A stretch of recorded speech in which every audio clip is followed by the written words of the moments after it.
So, Sarah tasked me with the task of talking about my Nan novel for NaNoWriMo. My Nan novel is about the 37-year-old author of a series that is sort of like Narnia, but not at all like Narnia. The world is called Averis. Averis is a cool sounding word. It doesn't actually mean anything, and it didn't actually come from any roots of any words anywhere. But it's a cool sounding word, so we are okay with that. So Jamie Hiller is the main character, and she is the author of this series. And then she gets pulled into this series. She doesn't actually get pulled into the book itself. What it is her sister told her stories about Averis when she was a kid. And then when she grows up, she makes up her own stories about Averis because she's a storyteller and a poet and an author. So she makes up these stories about Averis, and she starts to publish her books. She publishes children's novels.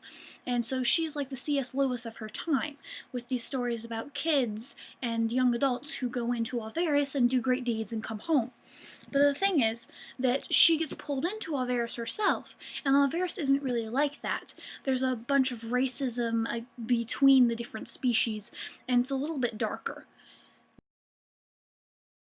than the children's books that she's created. And so while she's in Averis, there's this starking contrast to the picture of the place that she had in her mind that isn't really what Averis is.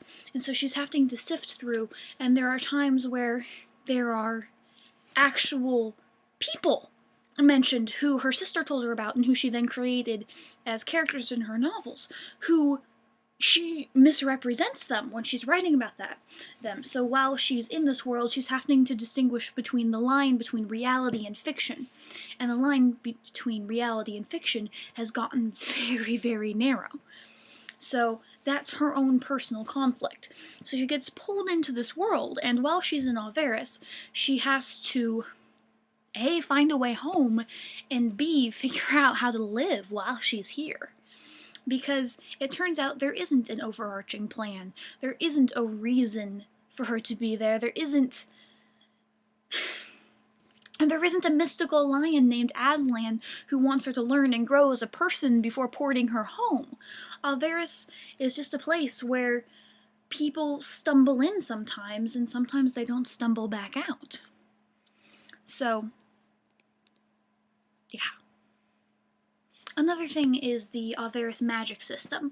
The world is entwined with a bunch of magical threads, and they're not really magic, it's energy. It's like a tangible form of energy that can be used and worked with like any other common resource like wood or metal, but this is pure energy, and it's in these like thread-like wires that twist and turn over everything in the world. And so, truth-sayers, she called them wordsmiths while she was making her book, but the people in Averis called them truth-sayers. Truth-sayers are poets and bards and writers who make a passage, and then while they're saying it aloud, the power of words, translates into actual power that can manipulate the threads of energy in the universe and change things and do magic.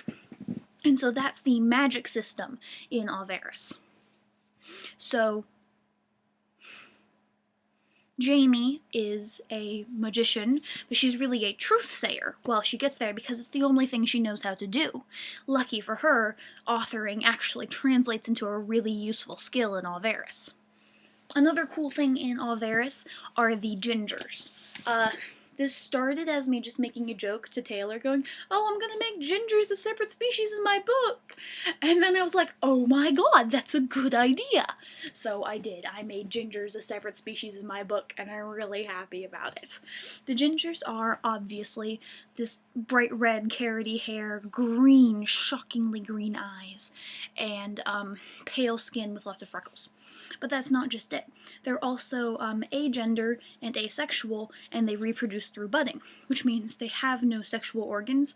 What they do is they snip off some ginger hair, and then they bury that in the ground and tie a bunch of energy threads around it.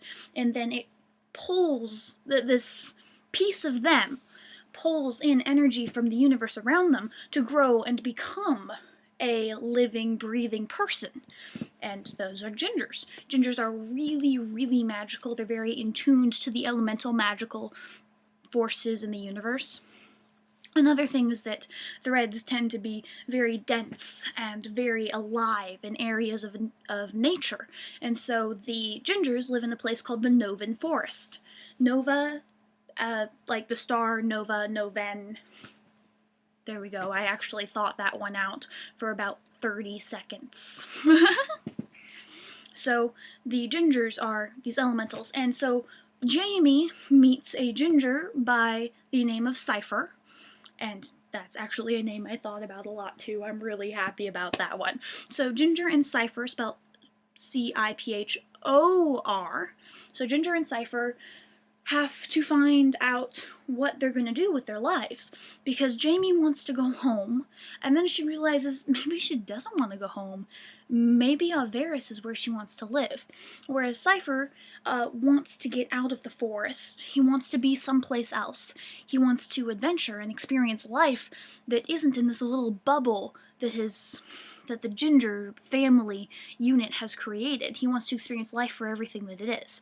So Jamie and Cypher team up to use their magic and peddle their wares or whatever, and to go around as traveling truthsayers doing magical things. And that's how they make their money, and that's how they make their way through the universe. And I haven't actually decided what they're gonna do yet. That's the plot bit. I'm really bad with those plot bits. I actually just talked for 8 minutes, and so I don't have enough time left to say anything else. I was going to talk more, but I'll save it for next week. I love you guys. Taylor, I'll see you on Monday.